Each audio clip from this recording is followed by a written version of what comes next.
We are exploring today at Haven of Rest Cemetery in Little Rock, where we are going to see the memorial for 21 victims of the Negro Boys Industrial School fire of 1959 in Wrightsville, Arkansas.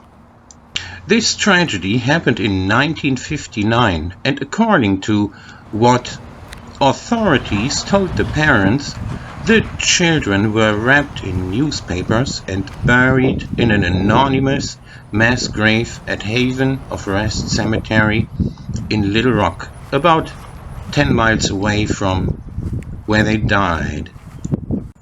The memorial marker we see here, that bronze plate on this huge rock, was put up here at the spot where the boys were buried only in 2018, many years later. And there are the names of all the victims of the fire on that bronze marker. The Negro Boys Industrial School in Wrightsville, Arkansas, was a juvenile correctional facility for black male children. In March 1959, there were 69 boys there at the ages between 14 and 17. Most of them, though, were convicted of petty crimes like theft, or others were there just because they didn't have a family, or the family had fallen apart and they had no other place to live. It was still dark in the early morning on March 5th, 1959, when the boys were sleeping in the dormitory and a fire broke out. The doors were locked and the windows could not be opened.